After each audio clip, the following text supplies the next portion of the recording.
2025-26 শিক্ষাবর্ষে একাদশ শ্রেণীর ছাত্রছাত্রীদের তরুণীর স্বপ্ন স্কিমের মাধ্যমে ট্যাব কেনার জন্য 10,000 টাকা করে দেওয়া হবে। এই সংক্রান্ত বিভিন্ন রকমের তথ্য আমি আপনাদের সঙ্গে শেয়ার করেছি।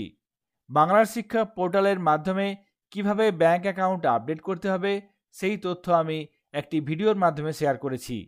আজকে শেয়ার করব বাংলার শিক্ষা পোর্টালে ছাত্রছাত্রীদের প্রোফাইল আপডেট করলে ছাত্রছাত্রীরা কিভাবে জানতে পারবে। যখনই স্কুলের তরফ থেকে প্রোফাইল আপডেট করা হবে, ছাত্রছাত্রীরা কিভাবে জানতে পারবে।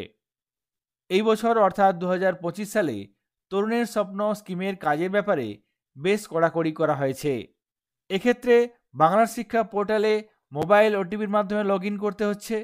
তারপর ছাত্রছাত্রীদের প্রোফাইল আপডেট করার ক্ষেত্রে আধার ওটিপির মাধ্যমে লগ ইন করতে হচ্ছে।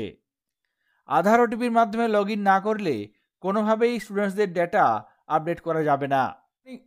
স্কুলের তরফ থেকে যখনই কোনো ছাত্র বা ছাত্রীর স্টুডেন্টস প্রোফাইল আপডেট করা হবে, ব্যাংক অ্যাকাউন্টের তথ্য এন্ট্রি করা হবে বা আপডেট করা হবে, সেই তথ্য সঙ্গে সঙ্গে ছাত্র বা ছাত্রীর নির্দিষ্ট রেজিস্টার করা মোবাইলে SMS চলে যাবে। স্কুলের তরফ থেকে বাংলা শিক্ষা পোর্টালের মাধ্যমে ছাত্র বা ছাত্রীর প্রোফাইল আপডেট করা হলে কী ধরনের মেসেজ আসবে সেটি একবার দেখে নেব। এখানে দেখুন একটি SMS, একজন ছাত্র বা ছাত্রীর প্রোফাইল আপডেট করা হয়েছে, তার ক্ষেত্রে এই SMSটি এসেছে।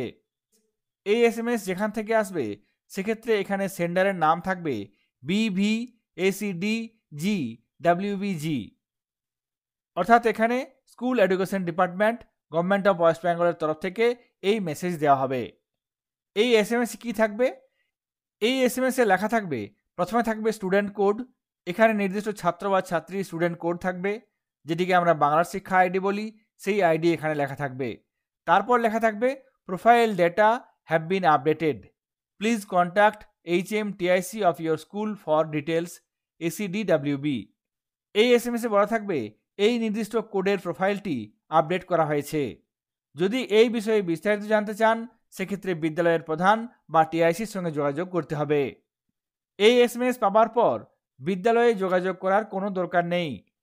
বিদ্যালয়ের তরফ থেকে নির্দিষ্ট ছাত্র বা ছাত্রীর বাংলা শিক্ষা পোর্টাল প্রোফাইল আপডেট করা হয়েছে, সেই তথ্য এখানে জানানো হয়েছে। যেহেতু এখন বাংলা শিক্ষা পোর্টালে এই সিস্টেম চালু হয়েছে, কোনো ছাত্র বা ছাত্রীর বাংলা শিক্ষা পোর্টালে নির্দিষ্ট কোনো প্রোফাইল আপডেট করলে, ব্যাংক অ্যাকাউন্ট এন্ট্রি করলে বা কোনো কিছু কারেকশন করলে সেক্ষেত্রে সঙ্গে সঙ্গে রেজিস্টার করা মোবাইলে এই ধরনের SMS চলে যাবে।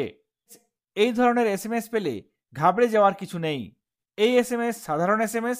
এক্ষেত্রে স্কুলের তরফ থেকে স্কুল প্রোফাইলটি আপডেট করা হয়েছে, সেই তথ্য এই SMS এর মাধ্যমে দেওয়া হয়েছে। অর্থাৎ স্কুলের তরফ থেকে যখনই কোনো ছাত্র বা ছাত্রীর বাংলা শিক্ষা পোর্টালে প্রোফাইল আপডেট করা হবে তখনই এই ধরনের মেসেজ রেজিস্টার করা মোবাইলে চলে যাবে। বাংলা শিক্ষা পোর্টালে ছাত্র বা ছাত্রীর প্রোফাইল আপডেট করা হলে কি মেসেজ আসবে, কি তথ্য আসবে, সেই বিষয়টি আপনাদের সঙ্গে শেয়ার করলাম। সকলে ভালো থাকবেন, সুস্থ থাকবেন। ধন্যবাদ।